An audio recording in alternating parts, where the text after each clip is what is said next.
তো জমির রেকর্ডে বা খতিয়ানে আগত খং নম্বর এবং গত খং নম্বর কেন লেখা থাকে? তো দেখুন, এটা হচ্ছে একটি জমির পর্চা বা খতিয়ান। তো এই খতিয়ানের এইখানে দেখুন, এখানে প্লট নম্বরটি দেওয়া আছে 3800, জমির শ্রেণী দেখুন রয়েছে বাদ, তারপর নিচে দেখুন এই মন্তব্য ঘর রয়েছে গত খং নম্বর।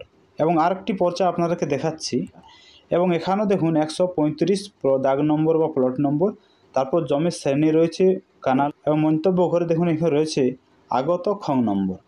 তো এই যে লেখাটি সেটা কেন লেখা হয়?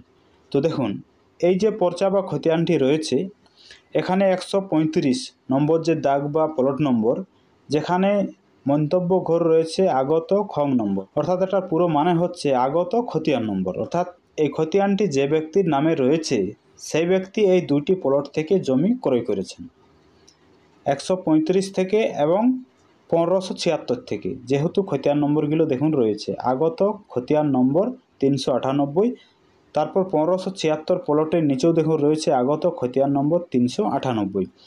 অর্থাৎ এই ব্যক্তি 398 খতিয়ান থেকে এই দুটি প্লটে জমি ক্রয় করেছেন, যা কিন্তু 2020 থেকে এই মন্তব্যের ঘরে এই আগত এবং গত যে খতিয়ান নম্বর সেগুলো কিন্তু উল্লেখ করা হচ্ছে, এবং যেটা থেকে কিন্তু খুব সহজে বোঝা যাবে যে এই ব্যক্তি কোন খতিয়ান থেকে এই জমিটি ক্রয় করেছেন। তো এটা হচ্ছে আগত খতিয়ান, অর্থাৎ এই খতিয়ান থেকে, অর্থাৎ এই 398 খতিয়ান থেকে এই জমিটি, এই যে ব্যক্তি সেই ব্যক্তি কিন্তু জমিটি ক্রয় করেছেন।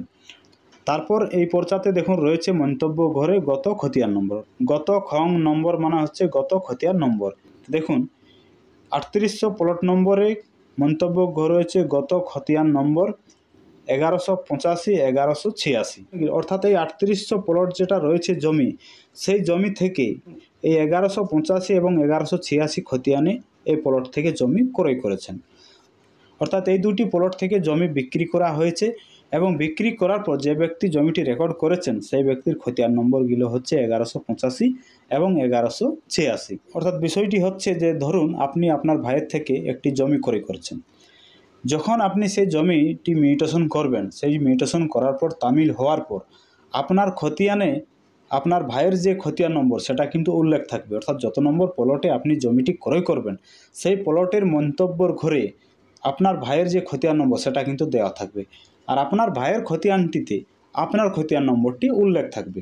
অর্থাৎ আপনার যে খতিয়ানটা বা পর্চা থাকবে সেখানে থাকবে আগত খতিয়ান নম্বর, এবং আপনার ভাইয়ের যে খতিয়ান সেটাতে দেওয়া থাকবে গত খতিয়ান নম্বর। তো জমির পর্চা বা খতিয়ানের মন্তব্য ঘরে এই যে গত এবং আগত যে খতিয়ান নম্বর, সেই খতিয়ান এইভাবেই কিন্তু উল্লেখ করা থাকে। এবং এই যে নিয়মটা সেটা কিন্তু 2020 থেকে চালু করা হয়েছে। অর্থাৎ 2020 সালের পরে যতগুলো জমি কেনাবেচা রয়েছে প্রত্যেকটি খতিয়ানেই কিন্তু মন্তব্য ঘরে এই যে গত এবং আগত সেটা কিন্তু উল্লেখ করা থাকে।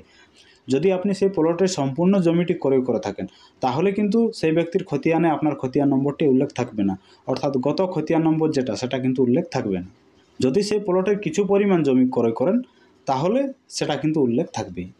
অর্থাৎ যিনি জমি বিক্রি করবেন সেই ব্যক্তির খতিয়ানের মন্তব্য ঘরে দেওয়া থাকবে গত খতিয়ান নম্বর, এবং যে ব্যক্তি জমিটি ক্রয় করবেন সেই ব্যক্তির খতিয়ানে উল্লেখ থাকবে আগত খতিয়ান নম্বর। তো যাই হোক, জমি রেকর্ডে বা খতিয়ানে মন্তব্য ঘরে এই যে গত এবং আগত যে খতিয়ান নম্বর সেই বিষয়টি আশা করি আপনারা বুঝতে পেরেছেন। সমস্যা থাকলে অবশ্যই মতামত কমেন্ট সেকশনে কমেন্ট করে জানাবেন। ভিডিও ভালো লাগলে একটি লাইক করবেন, চ্যানেলে নতুন হয়ে থাকলে। পরবর্তী ধরনের জমি সংক্রান্ত ভিডিও দেখার জন্য অবশ্যই চ্যানেলটিকে সাবস্ক্রাইব করে রাখবেন।